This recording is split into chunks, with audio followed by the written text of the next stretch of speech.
Thank you so much for being here. We're so excited for today's event. And with that, I will introduce GPC Director Jen Klein.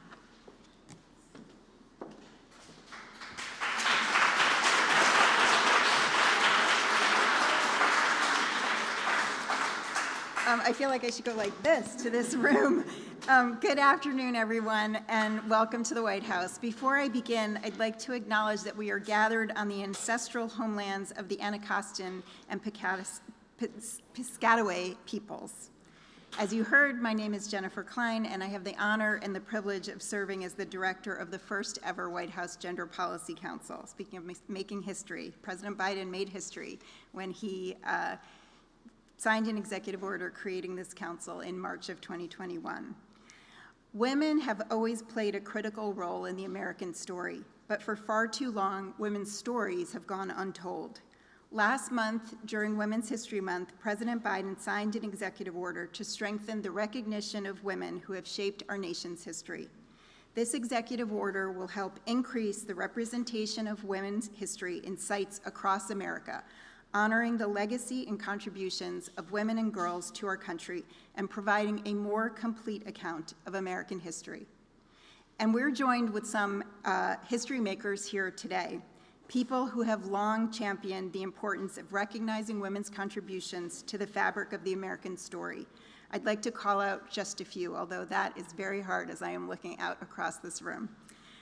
Starting with Congresswoman Carolyn Maloney, who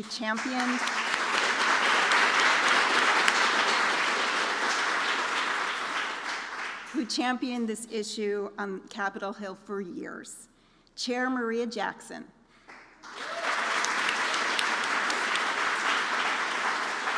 The first African-American and Mexican-American woman to serve as the chair of the National Endowment of the Arts. Champions for the establishment of a Smithsonian American Women's History Museum right here in our nation's capital, including Jane Abraham and interim director Melanie Adams.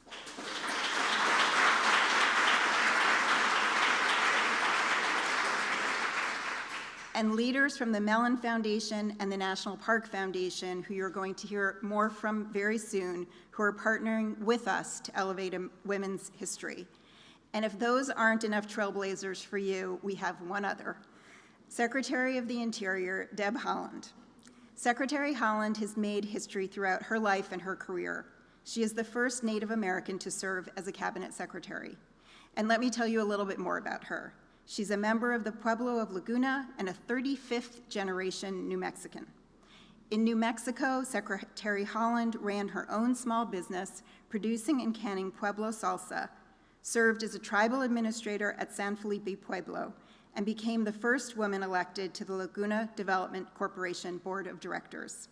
After running for New Mexico Lieutenant Governor in 2014, Secretary Haaland became the first Native American woman to be elected to lead a state party.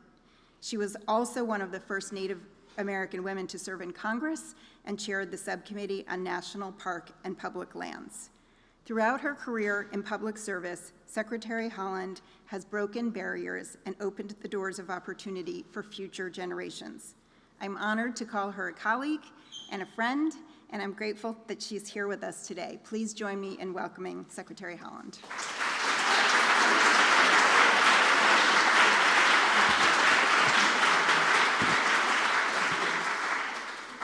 Thank you so much, Jen, for that very generous and kind introduction and for your leadership on the Gender Policy Council. Hello, everyone. I'm thrilled to celebrate President Biden's executive order on women's history with all of you. This EO is unequivocal in its message. Representation matters.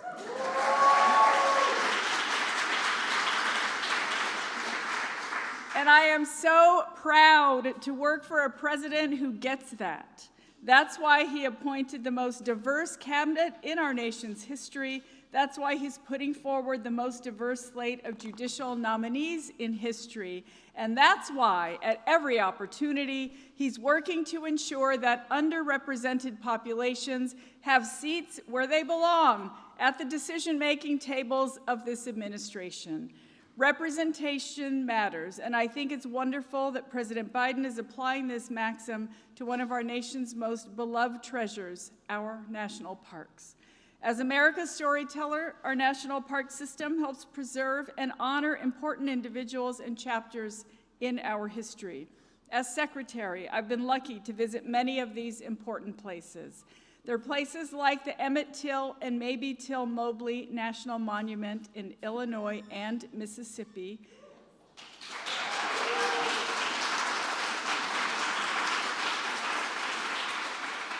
Thanks to President Biden, the monument now honors Mamie's bravery in the wake of her son's horrific murder, bravery that helped awaken our country for the better.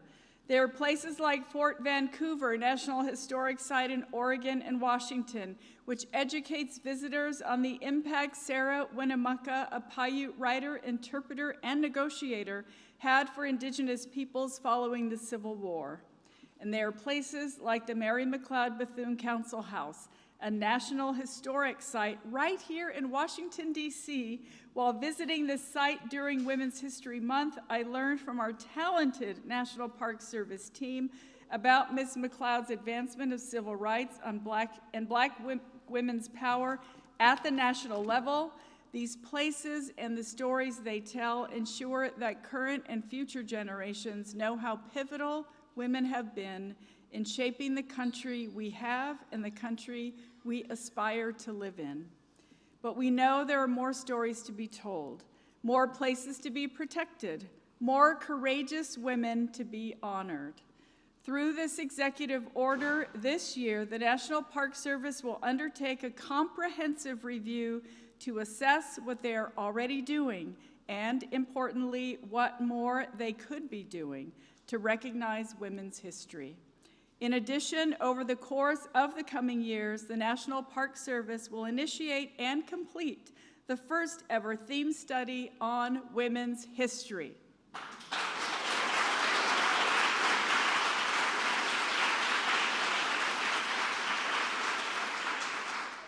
Theme studies are an important tool that the service employs to invite scholarship on which properties and places are significant to particular aspects of our nation's history.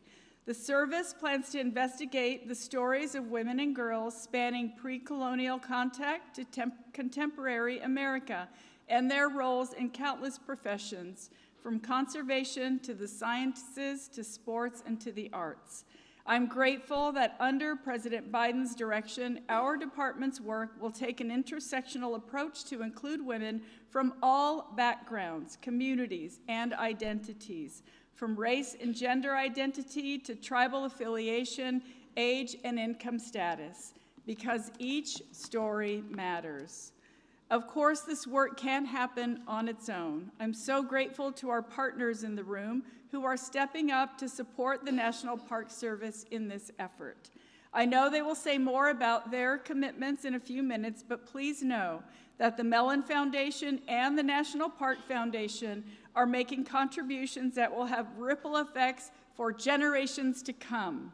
Thank you, thank you, thank you, thank you, thank you.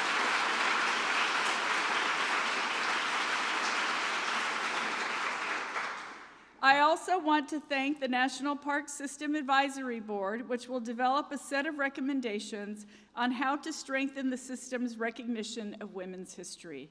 This is a board that brings tremendous heart, commitment, and dedication to this charge. We all look forward to your recommendations. As I wrap up, I want to share an exciting update with this powerhouse group. Today, the National Park Service is launching Home and Homelands, a new women's history virtual exhibition that explores how women have shaped American history throughout the Pacific West. This new exhibition, made possible in part by a grant from the National Park Foundation, will share dozens of undertold stories about women who have definitively shaped our nation. I'm so excited to see this project come together, and I encourage everyone to explore it for themselves. We have a lot of important work ahead of us to answer President Biden's call to recognize and lift up women through the National Park System, but together, we're all up for the challenge. aren't we? Representation matters, and we're putting our values into action because of people like all of you. Thank you for your partnership in this effort. I'll now turn things over to someone whom I deeply admire and who has been an essential partner as we strive to tell a more complete story of America. Everyone, please welcome Mellon Foundation Director, Elizabeth Alexander.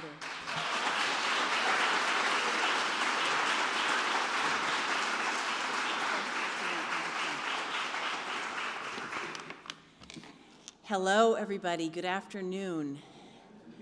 It is wonderful to see you all here and wonderful to see among you especially some incredible scholars of women's history. So I thank those people especially for the work that they are doing. Thank you. And thank you, Secretary Haaland, for that introduction and for your leadership in this important work and in so very, very much. We hold you in the highest esteem. And we are grateful to the entire Biden-Harris administration for taking action to ensure that we tell a more complete and inclusive story of women's history and of all of our history in this country. We know we cannot take this for granted. We know we have to fight to tell our stories. The Mellon Foundation is honored to join in celebrating this historic executive order and so pleased to support its implementation in partnership with the National Park Service. This executive action celebrates our country's core values of justice and equality and will allow all of us to see more of the breadth and complexity of the American story reflected in our public spaces. Our American story could not be told, needless to say, without the presence, vision, and accomplishments of women and girls. Yet even though we make up half of the American population and have shaped this nation all along, our histories are woefully undertold in the American commemorative landscape. The work we do in support of women's history and women's rights is essential. The two go hand in hand. To ensure these voices and experiences prominently exist in fullness, nuance, and truth in all manifestations of American history and how it is told, that is our shared mission. As America's leading funder of the arts and humanities, we at the Mellon Foundation recognize how significant this act of commemoration is to shaping our history and also to strengthening our democracy writ large. We also know and believe that public space matters, and that the people and experiences we choose to honor in our public spaces profoundly affect how our society understands itself. Who are we? What is our purpose? Monuments and memorials serve not only to mark our collective past as Americans, they also teach us lessons about our present, celebrate our collective achievements and challenges, and help shape our vision of our future, one that must be ever more just and inclusive. So that's why in our Mellon Monuments Project, a $500 million initiative that seeks to create a commemorative landscape that precisely and richly reflects the vast complexity of the American experience, that's why we do that work, and the National Park Service and Foundation have been key partners to us in this critical work. I'm so proud that together our organizations recently enacted the preservation, documentation, and exhibition of the Emmett Till and Mamie Till Mobley National Monument. This was an intensive effort involving numerous organizations and 4 separate sites, culminating, as Secretary Haaland has told us, in the National Monuments designation by President Biden in 2023. I'm thrilled that we are joined today by Dr. Marvell Parker, my friend, who is the Executive Director of the Emmett Till and Mamie Till Mobley Institute, and with whom I had the profound pleasure and honor of speaking this past November at an event held by the National Trust for Historic Preservation, and more recently in Chicago at the now historically designated site of Roberts Temple, where Emmett Till lay in state. Dr. Parker is a history keeper extraordinaire. And so the now nationally preserved sites that make up the National Monument, and this is important because all these years, before there was a designated national monument, there were people like you who kept the history and kept the stories. And guess what? That's what women do, right? We keep those stories, we pass them along, we hold them in their full integrity, we make sure that they belong to community. And so to have moments where they can belong even to community who we don't know and we can't see are very, very, very, very important. This monument also crucially marks not only the story of Emmett Till, but the bravery of his mother, Mamie Till Mobley, who insisted that the brutality inflicted on her son not go unseen, and whose actions helped to spark the modern civil rights movement. I want the world to see what they have done to my child. No more, no less. So Mamie Till Mobley is one of many extraordinary women who have left an indelible mark on our country's history with their courage and unflagging culture bearing. Through the commemoration of such extraordinary women, we continue to better understand our American past and chart new paths forward for a more peaceful, more equal, more just American society. We at Mellon are pleased to continue this partnership with the Park Service as they work to identify the new women's histories that we will commemorate. Women and girls from the pre-colonial era up to the present day, women and girls of muscle and might, wisdom and light, innovators, community keepers, doers, and dreamers who are fundamental threads in our shared American tapestry. These commemorations will honor the women who shaped this nation and will inspire future generations. The poet Muriel Rukeyser, a great poet who also turned her craft to questions of social justice time and again, wrote, "What would happen if one woman told the truth of her life?" And in the poem, the answer she offered was, the world would split open. So let the stories come forth. We at Mellon look forward to the histories that this executive order will support, and we thank you all so very, very much for being here today. So I would now like to hand it over to the Chief Program Officer of the National Parks Foundation, Lisa Annenbrug.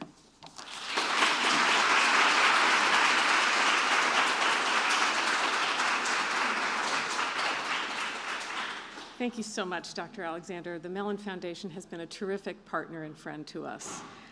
As she said, I'm Lisa Annenbrug. I'm the Chief Program Officer at the National Park Foundation, and I'm humbled and honored to be representing my organization here and express our deep gratitude for the White House executive order on recognizing and honoring women's history. It is significant, and as the Secretary said, representation matters. We're the official philanthropic partner of the National Park Service, and together we protect parks for their cultural and natural wonders and connect people to parks.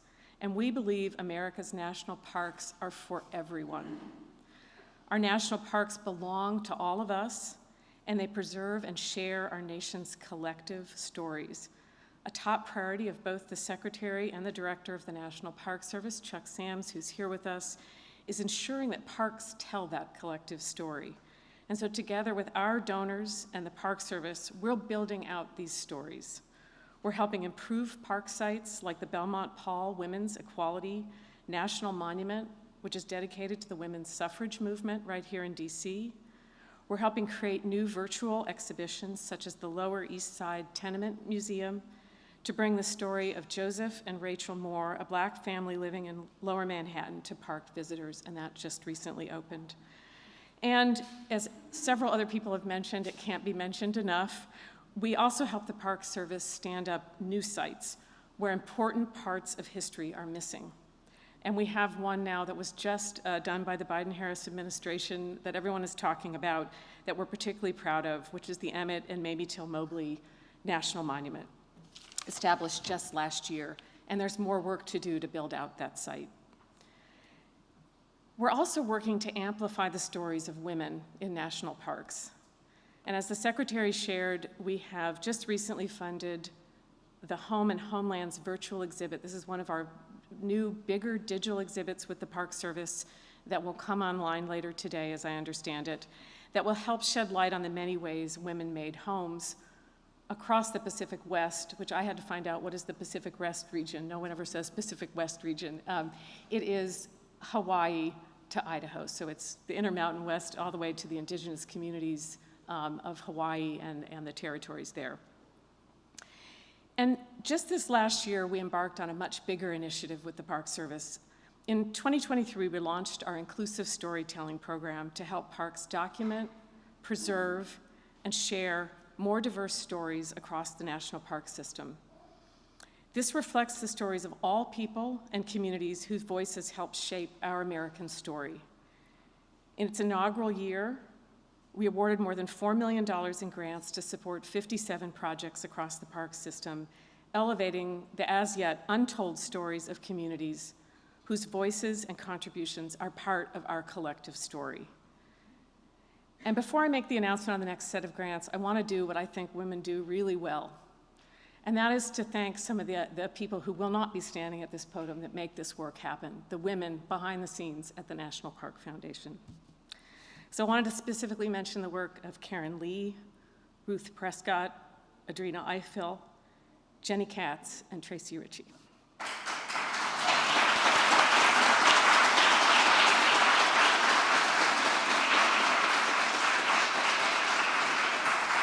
They are the people that together with the National Park Service are going to make this announcement happen.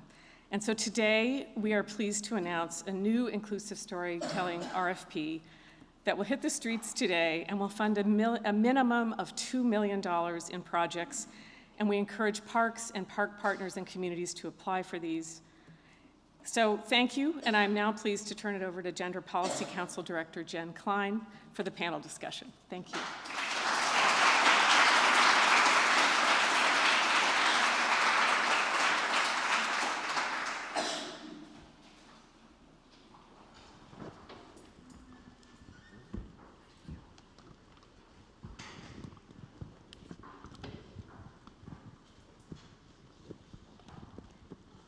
Thank you so much. I am already inspired by our speakers, and as you have heard, they are already busy at work. I'm excited for this conversation with a few more history makers. I'm going to introduce the panel and then turn it over for some questions. But I'm going to start with Dr. Turkaya Lowe, the Principal Historian of the National Park Service and Deputy Federal Preservation Officer. And then, as you've heard, we're also joined by Dr. Marvell Parker, the Executive Director of the Emmett Till and Mamie Till Mobley Institute. And finally, Dr. Melanie Adams, the Interim Director of the Smithsonian American Women's History Museum. Thank you so much, all of you, for being here today to talk about the importance of recognizing women's history and about the announcements that we are making today, but also, and most importantly, for the work that you do when you're not sitting in this room. Dr. Lowe, as I said, I'd like to start with you. The National Park Service is known as the nation's storyteller, as I think Dr. Alexander said, or maybe Secretary Holland, somebody said that. How does your work as the principal historian of the National Park Service help ensure that the stories that we tell about our country's history include people of all backgrounds? Hello. All right. Thank you so much for joining us this afternoon. I have to say, I personally and the National Park Service are extremely excited by President Biden's executive order. This allows us the opportunity to spark new and expanded opportunities to talk about and prioritize the research, the preservation, the designation, and public education of the roles that women and girls have played throughout our history. They have been important historical actors. They have sparked the socio-economic impacts of those historical events which they have championed, and they have moved forward the current legacies that we as a nation are grappling with today and will in the future. I have to say that all 429 existing units of the National Park Service are women's history sites, right? We cannot, as we talk about this new EO, forget that women are historical actors in and of their own right, that they have been the drivers, right, of the designation of so many of these sites. They've been the advocates, they have been the champions that have placed these sites, set them aside for our enjoyment, for our learning, for our wellness. We also have to recognize that women, we have over 300 million visitors who visit our national park sites.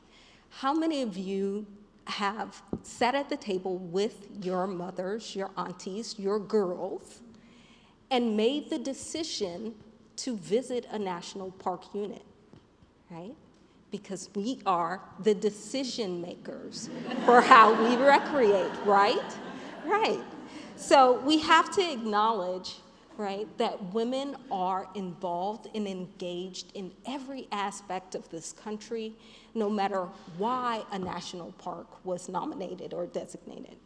That's not to say that we are telling all of these stories as we should in each of these national park units. So that's why it's so important that we're partnering with the National Park Foundation to have these inclusive storytelling grants, so that we, in my capacity as principal historian and collaborating with other park historians, to tell these stories, to do the research, to make sure that they're out there for the public to engage with, right?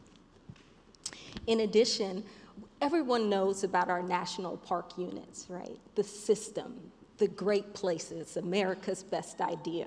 Also, the National Park Service stewards and administers dozens of community assistance programs, right?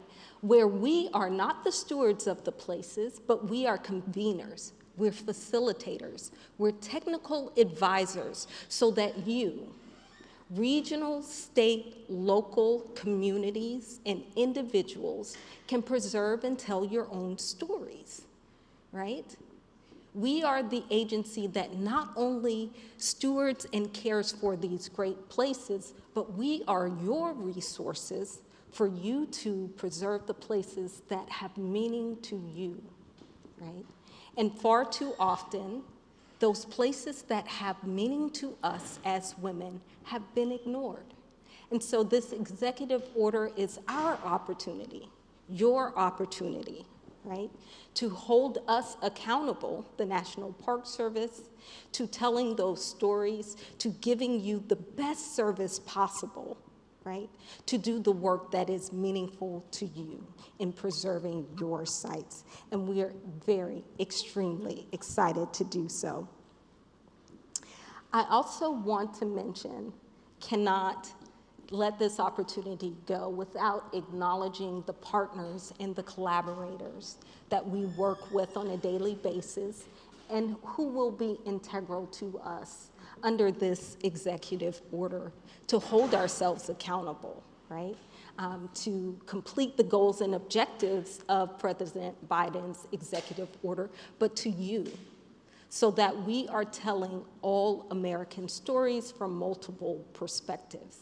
I spoke that women have been the historical actors, diverse women, that they have experienced differing socioeconomic impacts, right?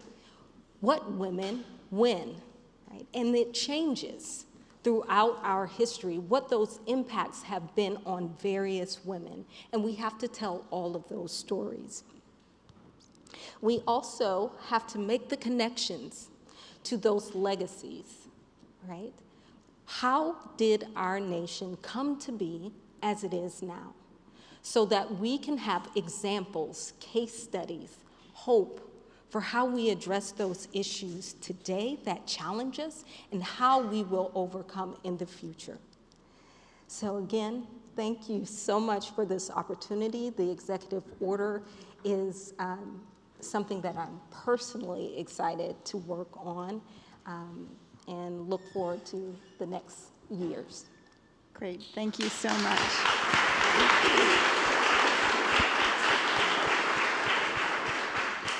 Dr. Parker, I'm going to turn to you. So we've already heard about the monument, and I just wanted you to talk a little bit more about why it is so important that this is a monument to Emmett Till and also to Mamie Till Mobley, and sort of what you were thinking about and how you actually preserve her legacy and why it's important to do that. Thank you so much. It's an honor to be here today. I'm in awe of all of the important women that we have gathered here today in this room. The Emmett Till and Mamie Till Mobley National Monument ensures that the legacy of Emmett Till and his mother, Mamie Till Mobley, will be preserved in perpetuity. This story will be told to future generations. The National Monument is symbolic. It's a symbolic shrine to the heroic acts and the courage of Mamie Till Mobley. She had the courage to have an open casket funeral to allow the world to see the mutilated body of her son, which revealed to the world the ugly face of racism and hatred in America. She had the courage to travel to Mississippi to attend the trial, to face his murderers. She had the courage to take the witness stand. And they asked her such insulting questions as, do you have life insurance on your son? She had the strength to go back to Chicago, even though when she got back to Chicago, she had a nervous breakdown. But she recuperated from that. She went back to college. She became a teacher. She taught 4th grade, and she helped to parent and to teach other people's children. One of the members of our board of directors, Lester Barclay, is one of her 4th grade students, and he is now an attorney. She had the tenacity to pick up the torch and to travel throughout the country, advocating that Emmett's death not be in vain. She challenged America to change. She wore the mantle of forgiveness, not hate. She didn't perpetrate hate at all. And she passed the torch to my husband and I with the challenge of don't let his death be in vain. So this monument means everything to my husband, who in March turned 85 years old. You know, Rosa Parks quotes, she has a quote that says that on that hot day in September 1955, I thought about Emmett Till when I refused to give up my seat. And you know, we all know that her refusal to give up her seat that hot day in September started what was known to be the Montgomery bus boycott, which was the birth of the civil rights movement in America. So that's why it's said that the open casket funeral of Emmett Till, which was viewed by, it's estimated, over 100,000 people, it is said that that act of heroism of Mamie, because you know, when we go to a funeral, if we don't look good, we keep the casket closed. We put a nice looking picture up there and we pay homage. But she said, oh no, I don't want you to fix him up, don't do anything. I want the world to see. And that bravery and that act of heroism is said to be the catalyst that sparked the civil rights movement in America. The bravery and the heroism of this black woman, 2 black women, Mamie Till and Rosa Parks. So this national monument is going to allow this story that I'm telling to be told in perpetuity. And the family is honored and grateful for America recognizing Mamie Till Mobley and her act of heroism.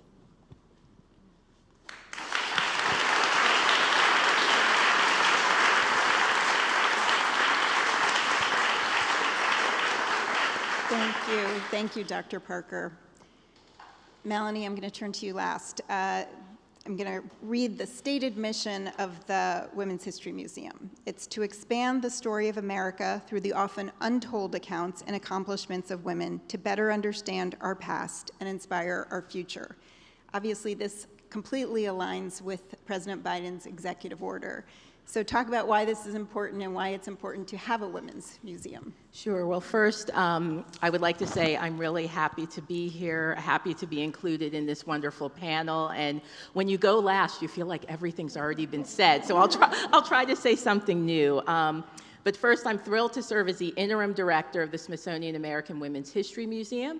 In a couple of weeks, we will be welcoming our founding director, Elizabeth Babcock. She will be joining us on June 3rd, and we're happy to have her here. And as you mentioned, our mission really is to expand the story of women in America. That has been said multiple times on the panel as we think about women's roles in history. And as the secretary would like to say, is women's history is American history. And so how are we doing that as a museum? One of the interesting things is over the past year, I've been doing kind of spiels all over, talking about the museum. And one of the things that people are so surprised to find out is that we don't already have a women's museum on the National Mall. They are shocked. They assume there is already one there. And as we think about what you learned about women growing up. Another statistic we like to use, if you think about when you were in elementary school, only about 11% of American textbooks or stories include stories about women. And I always like to say it's usually that little pull-out part on the side that no one reads. So we're not very well represented. So two of the things that we're really looking at with this museum are discoverability as well as access. So thinking about access first. So we recognize not everyone is going to be able to come to the National Mall and visit the museum. So we're really looking at ways, how do we make sure our content is able to get out there nationwide? And because we don't have a physical space, we really are focused on the digital space right now. So we launched a digital exhibit back in March that really looked at this issue of discoverability, which is the second thing that we think about. And the discoverability aspect was really interesting. It really was the first time I thought about it. And we had wonderful curators who essentially were looking through the Smithsonian archives and other archives looking for stories about women. And one of the things you don't think about is a lot of these women, their names might have been Mrs. John Smith. And then over time, the Mrs. kind of fell off. And so really looking at, there were these women doing this wonderful work at the Smithsonian. So it might not have only been a name thing, but it might have also been a title. So women might have not been curators at the time, but it might have been assistant or something, something like that. So really looking at this discoverability is just so important to us because we know these stories are there. We know women have done amazing things throughout time. So how are we really working on making sure that we're finding out more about those stories? And says, because one of the other things I thought was really interesting is we also like to think about, we're not only talking about the first and famous. So hopefully, you know, everyone learned about, as you've mentioned, we have Rosa Parks, we have Harriet Tubman, we have all the names you think about. But there are so many women in communities doing great things. Even if you think at Mamie Till Mobley, like you wouldn't have thought of that probably before, but thinking about especially mothers, with it coming up to Mother's Day, and just thinking about these wonderful women working so hard in the community. We were just briefly talking in the green room about environmental issues, and I was saying it was usually mothers sitting around their kitchen table trying to figure out why their child was sick. Was it the air? Was it the dirt? Was it the water? What was happening? And so mothers and women really are at the forefront, and we are just so excited to tell their stories because these are the types of stories that people connect to. If I, you know, as a little girl, it's hard to think like, I'm thinking like I could never be Rosa Parks, but I could be like that woman in my church who did this wonderful thing. So really making history relevant and connect to the communities is what we're trying to do. So as we think about the building of this museum, we're just so excited to begin collecting all of these stories nationwide and really building a museum that represents the 50% of the population in America and really telling and sharing those stories. Thank you.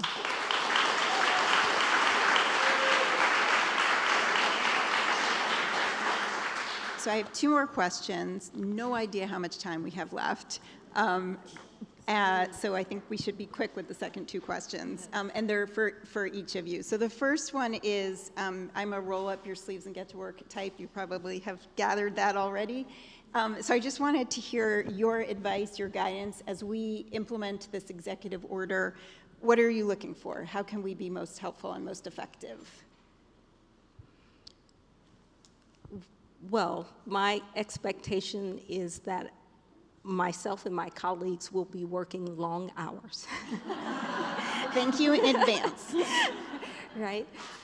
But from this EO, I have an expectation that we'll identify more special places that are deserving of the multiple categories of designation, right?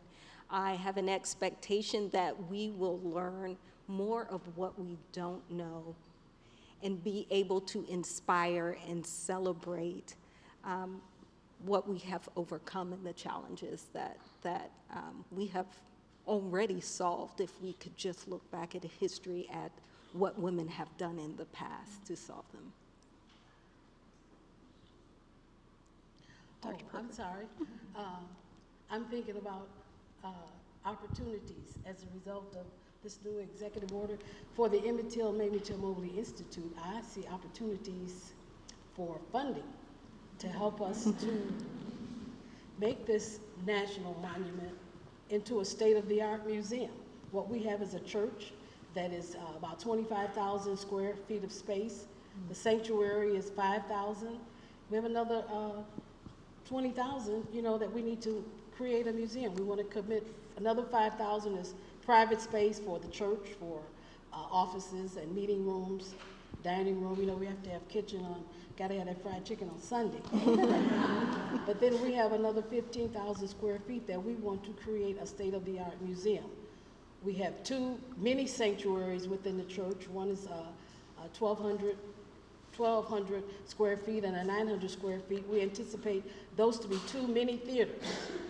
We're looking for funding to create two documentaries. One documentary will tell the history of the Church of God in Christ and Roberts Temple Church, its role in the Great Migration and its role in sparking the civil rights movement. The second documentary will tell the story of Emmett Till. Also tell the story of the FBI investigation, the ride-along that my husband and I had with the reopening of the case and our pursuit for justice as it relates to the death of Emmett. So the opportunity, help us to do what has to be done because we want a state-of-the-art national monument. We want Roberts Temple to be top-notch, and we need funding to do it. And we can't look to the church for it because the church, they don't have the money. So help us.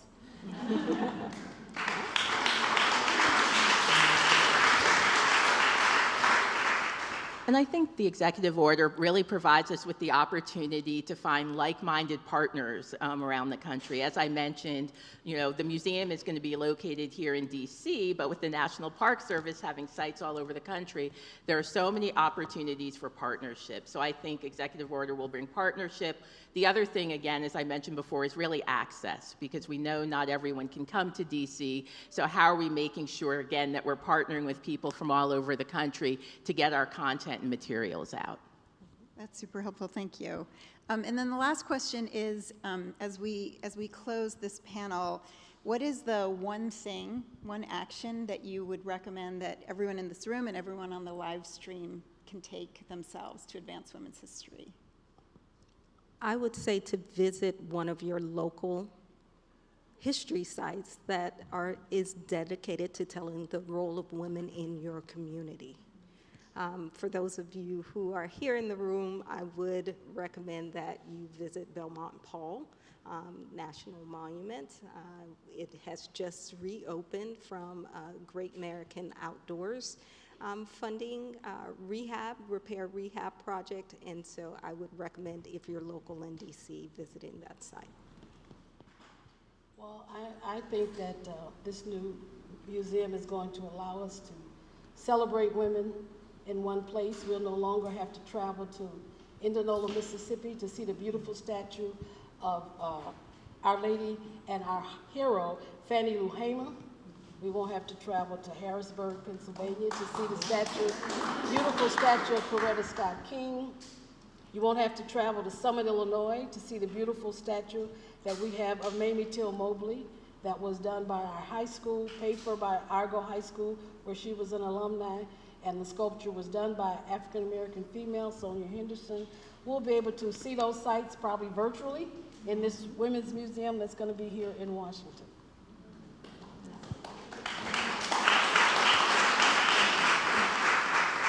And I guess what I would ask you to do is first share what you've learned at this wonderful panel with those in your life, but also please go to the Smithsonian American Women's History Museum website and share a story about a woman who has made a difference in your life. There's an opportunity, 30 seconds, a minute, just go on, talk about that, especially with it coming up to Mother's Day. We're finding we're getting a lot of stories about people's mothers, so whatever woman in your life who has made a difference, please share a story. Well, thank you all for joining us. Before I turn it over to the last speaker, I just want to echo the thanks that I said at the beginning.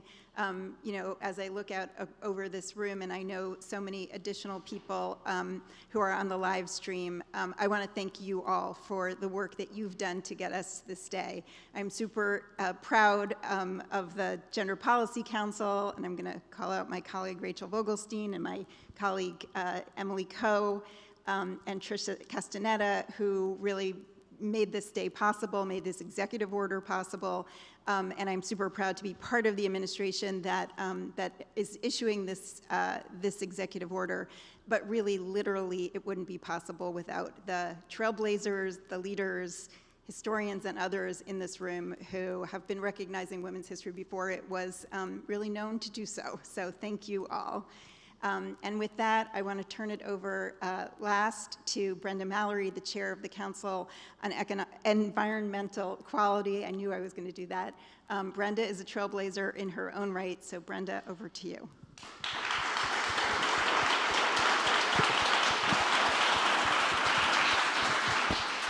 It's always great when you get up to the podium and realize what the room looks like. It's such an honor to look out and see all of your faces, and what an honor to be here, and a thrill to hear these women share their background, their stories. So I'm just so grateful to have a chance to be able to participate in this. Jen, of course, has been a tremendous leader on this particular effort, as with all things relating to women in this administration. And as you know, there's been a lot to focus on. So grateful, Jen, for what you've been doing and for all the work that you're doing just to try to advance the idea of leadership and a more equitable future for women overall. I want to echo her thanks as well to all those in the room and all those who are out on the web, because this work is so important, and it will not be successful without your continued support. What you've done so far has gotten us to this moment, and I'm so grateful for that. And I just look forward to the partnership that will continue as we go forward. Our national park system is still the nation's best idea. We already heard reference to that. And while many people think of the majestic parks like Yosemite and Yellowstone, some of the most important sites that the National Park Service manages are those that sit in local communities. And I was so glad to hear Dr. Lowe emphasize that so much, that the sense of history and that connection that we often have is, can be right down the street. And so such a wonderful part of telling our story, and a wonderful part of thinking about how we advance the work that we're doing here. While the National Park System has honored some trailblazing women, from Harriet Tubman to Rosie the Riveter, women have remained underrepresented in our national parks, our monuments, our historic sites. And so just listening to some of the opportunities to go back to all the existing sites and lift up the role that women have had on those particular sites is something that is exciting to hear. I knew we were going to be doing some of that, but just the way Dr. Lowe described it really gives you a flavor for what opportunity really is in front of us. That's why President Biden and Vice President Harris have been so committed to ensuring that women's stories are better represented in the national park system, because we know that we have a gap, and one that we all appreciate. Just looking in this room as an example is something that we can really address and make really everyone feel like they're part of this country. President Biden's executive order marks a really important step of progress towards preserving the stories of women who have strengthened our nation and opened doors for all of us. It builds upon the president's historic push to advance both conservation and equity across the federal government. It's guided by his belief that everyone deserves access to the outdoors, and that the public lands should reflect our nation's complete history. And I should say his belief and the Vice President's belief as well. So we're taking a really comprehensive approach across the federal government when we think about making this reality, making this vision a reality. Just last month, the National Park Service awarded funding for 39 projects to preserve sites and stories directly associated with the struggle of African Americans and the civil rights movement. Among the awardees was Harriet Tubman's YMCA in Durham, North Carolina, a key building in Durham's history associated with both the civil rights and feminist movements. Last summer, we've already heard many references to the Emmett Till and Mamie Till Mobley National Monument, and just the importance of that action, both in terms of our broader look at civil rights history, but also in women's history as well, as we've heard today. So this work is really, leading us to preserve our history at a very critical moment. We know that our history, like many other things, are under attack. There is an effort to try to keep the full story of our history from being told, and to have the leadership of this president and vice president at this moment where we are making it clear that we don't intend to be part of erasing anyone's history is such a inspiring, one of the many inspiring things about being part of this administration that I'm grateful for. Thanks to the president and vice president, we're really helping to ensure that the national park system captures this full history. And so I just want to close by thanking you again, and thanking you for the work that you're doing every day. Thank you for wanting to actually help us, to push us to move forward, to do more.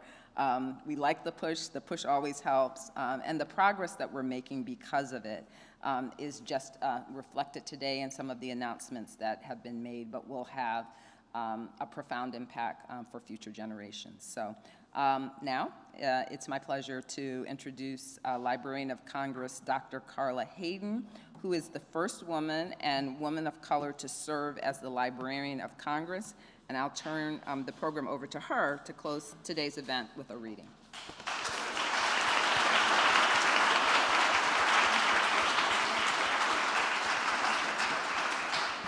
And thank you so much for including the Library of Congress in this celebration of women's history and considering us a partner in this, because spanning all time periods and embracing many occupations, the library's manuscript sources for the study of women's history in the United States are among the finest and the most comprehensive in the country. I'm a little prejudiced.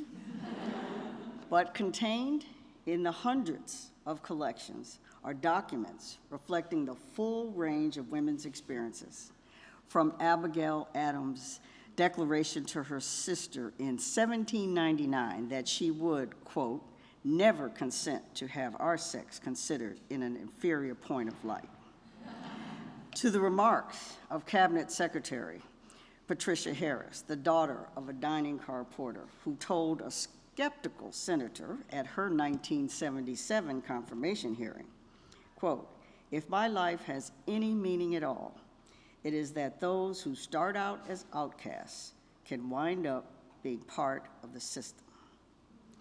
The library's manuscript divisions documents the efforts of Harris and countless other women, not only to, quote, join the system, but also to reform and transform it. These women, in the words of pioneer physician Elizabeth Blackwell, quote, did not wish to give themselves a first place still less a second one, but the most complete freedom to take their true place, whatever it may be.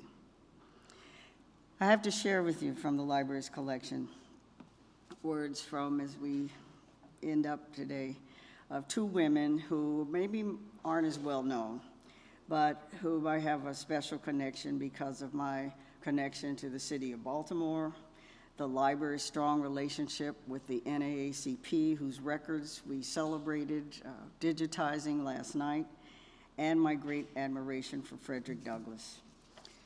They are the educator and activist Nannie Helen Burroughs, and someone she wrote about, Mary B. Talbert. I'd like to share with you Burroughs' description of Talbert, located in the Burroughs Papers. The title is A Great Woman. Mary B. Talbot was a trailblazer, educated, good-looking, cultured, well-dressed, but challengingly rugged. Mary Talbot was elected president of the National Association of Colored Women in Baltimore, Maryland on August 28, 1916. That was a great day. The National Association in 1917 took over the Frederick Douglass Memorial Home to redeem and restore and to reincarnate the great spirit of Frederick Douglass in Negro Americans. Mary B. Talbot literally rolled up her sleeves and went to work. Douglass's home was redeemed and restored, and 5 years later, in 1922, women came to Washington from all over America to dedicate it as their first shrine to freedom and progress. Had it not been for Mary B. Talbot, Douglass's home would have been lost forever. This matchless and magnificent woman passed the torch to us and bade us climb high, climb far, your goal the sky, your aim a star, and don't fail to lift as you climb. These words resonated then, and they resonate now as we celebrate, so please consider the Library of Congress your library and your resource for every effort that you are having. Thank you for being here.